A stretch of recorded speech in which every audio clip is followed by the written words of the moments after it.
शेतकरी ऊस उत्पादक शेतकरी संघर्ष समितीचा, किसान सभेचा, शेतकऱ्याला 3000 रुपये टन पहिली उचल मिळालीच पाहिजे.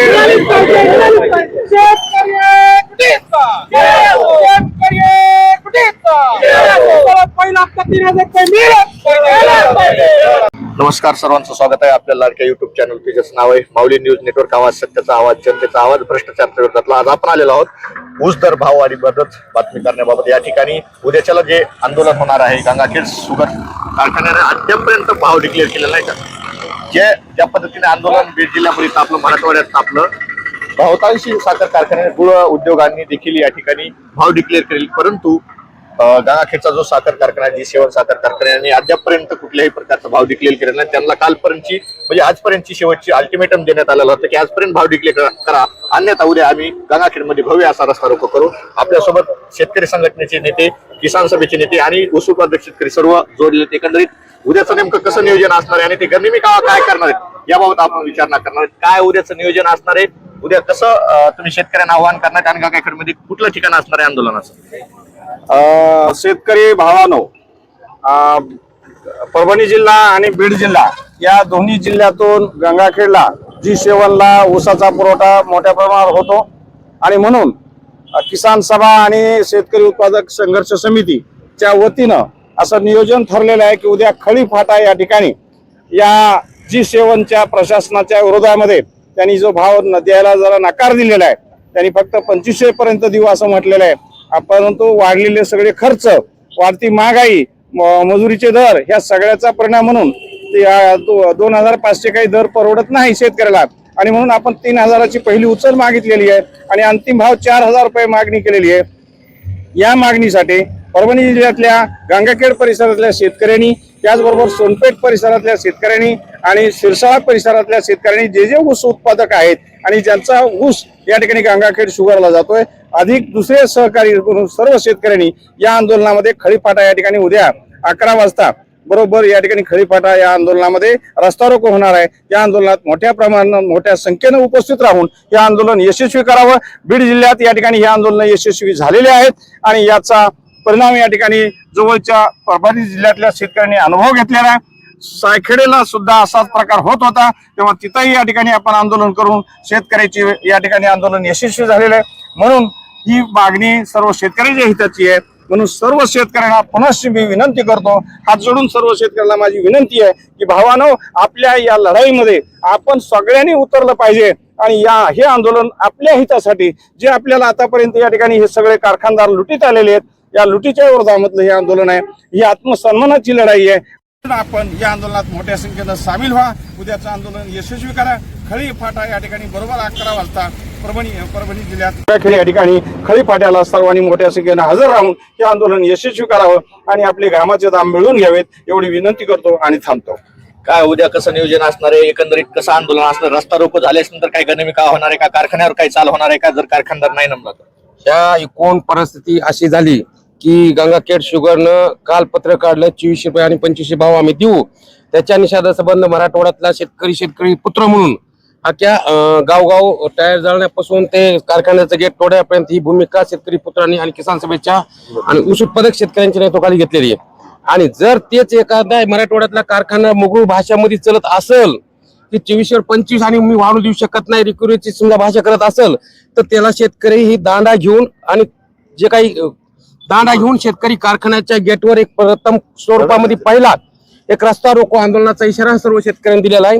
त्याची पुनरावृत्ती कर्नाटक सारखी किंवा पंढरपूर सारखी होणी ही अवस्था त्या साखर सम्राट आणि कारखान्याने घ्यावा, अन्यथा संबंध मराठवाड्याचा शेतकरी किंवा बीड जिल्ह्यातला किंवा परळी तालुक्यातला आणि परभणी जिल्ह्यातला शेतकरी मिळून एक हजारोच्या संख्येने रस्ता रोको आंदोलनाचा एक पहिला भाग घेऊन करतील आणि पुढची दिशा जर ह्याच्याहून जर नाही प्रश्न झाला तर मग गव्हाणीमध्ये जाऊन मग शेतकरी एका पद्धतीने बेहाल आहे आणि परिस्थितीतून संकटात चाललाय. एका ऊसाला जर खर्चाचे आधारित भाव मिळत नाही, त्यासाठी मग शेतकऱ्याला शेवटी दांडा घेऊन त्या गव्हाणीमध्ये जाण्याची ताकद या शेतकरी वर्गाने, शेतकरी पुत्रामध्ये आहे असं मला तर वाटते. काय दादा, उद्याच्याला आंदोलन होणार आहे, साखर सम्राट नमायला तयार नाही, शेतकऱ्यांसाठी भाव द्यायला तयार नाही, रिकव्हरी चोरतात, वजन चोरतात असे देखील आरोप होतात आणि पुन्हा भाव देखील देत नाहीत. होतंय समजा ते आम्ही पाठोपाठ देतो शेतकऱ्याला आणि आम्ही उद्या येणार आहे तिथं गंगाखेडला येणार आहे. गंगाखेडला. आपल्यासोबत सर सुद्धा आहेत. सर, एकंदरीत ज्याप्रमाणे सहकारी साखर कारखान्याच्या समोर आंदोलन झालं, सुरुवातीला त्या ठिकाणी 5 तास आंदोलन करण्यात आले, त्यानंतर कुठल्याही प्रकारचं प्रशासन दखल घेत नाही म्हटल्यास नंतर आंदोलनकर्त्यांनी डायरेक्ट गेट तोडून आतमध्ये प्रवेश करायचा प्रयत्न केला. त्यावेळेस बॉन्सर अंगावर आले, त्या ठिकाणचे पोलीस सिक्युरिटी गार्ड देखील अंगावर पाठवण्याचा प्रयत्न त्या कारखानदारांनी केला. तीच परिस्थिती गंगाखेडच्या कारखान्यावर होत आहे. त्या ठिकाणचे साखर सम्राट अद्यापर्यंत कुठल्याही बैठकीला त्यांनी चालबोल झालेली नाही किंवा चर्चा निष्फळ ठरलेल्या आहेत. उद्याचं नियोजन कसं असणार आहे, एकंदरीत उद्या शेतकऱ्यांना काय आव्हान असणार आहे, आंदोलन कसं असणार आहे, त्या ठिकाणी काय काय घेऊन जायला पाहिजे. आता काही जण म्हणले डबे घेऊन जा, काही म्हणजे 2 दिवसाचा 3 दिवसाचा मुक्काम प्रमाणे त्या ठिकाणी जावं असं. गंगाखेड शुगर कारखाना काही मराठवाड्याच्या बाहेरचा नाही, महाराष्ट्रामधलाच कारखाना आहे.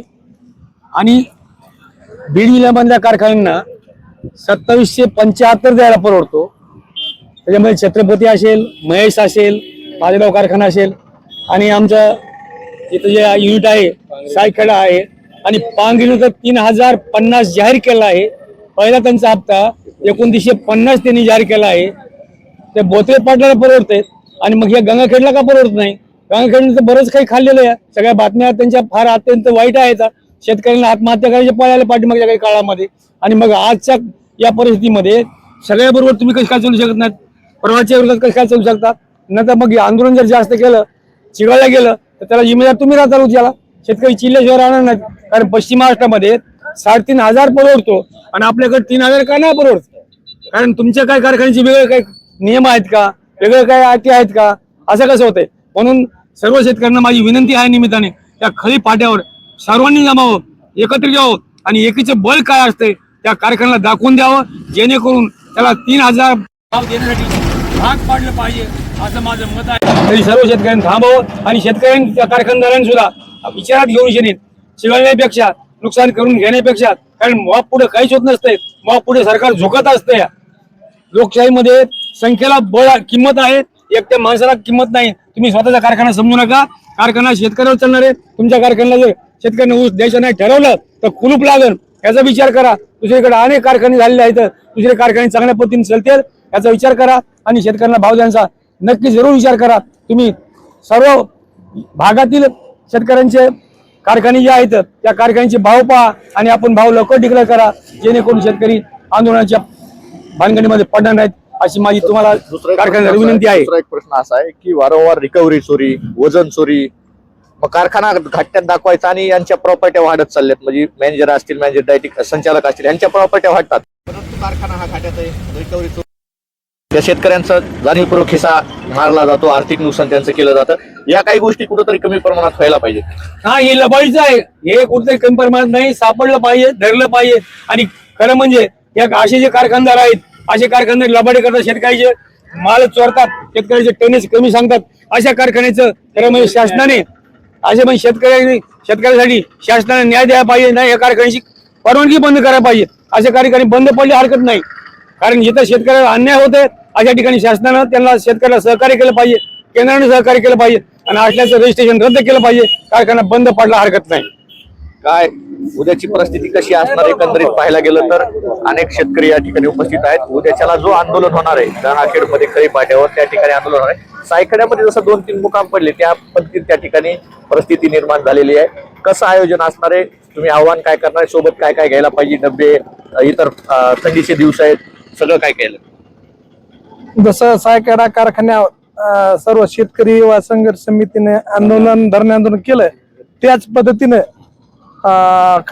खळीपाटा तालुका गंगाखेड इथे सर्व रस्ता रोक्याचे आयोजन केले शेतकरी संघटनेच्या वतीने, युवा शेतकरी संघटनेच्या वतीनं. सर्व ऊस उत्पादक शेतकरी आम्ही पूर्ण जसं सायखेड्याला म्हणजे गावाची गाव आंदोलनासाठी गेलात त्याच पद्धतीने आम्ही सर्व शेतकरी संघटना पदाधिकारी सर्व आपापल्या ताकदीने उपस्थित राहणार आहेत. शेतकऱ्यांना काय आव्हान करणार आहे, सोबत डब्बा घ्यायला किंवा थंडीचे दिवस आहे, स्वेटर असेल, पांघरायला असेल, काय काय घेऊ? शेतकऱ्याला आव्हान एकच करणार, आपापल्या जेवणाचे डबे, स्वेटर, मफरल आणि पांघरायचे 2 ते 3 दिवसाचा मुक्काम असणार आहे. 100%. नक्कीच तुम्ही पाहू शकता एकंदरीत पाहायला गेलं तर गंगाखेड शुगर साखर कारखान्याला ज्याप्रमाणे अल्टिमेटम दिलेला होता तो वेळ आता संपत आलेली आहे आणि उद्याच्याला रस्ता रोको त्या ठिकाणी होणार आहे आणि हा रस्ता रोको त्या ठिकाणी अतिशय आक्रोशप्रमाणे होणार आहे आणि त्यामध्ये अजून काही नवीन अपडेट्स मिळतील का साखर कारखाना नमतील का मी अशोक लांडे, माऊली न्यूज नेटवर्क, सिरसाळा, बीड.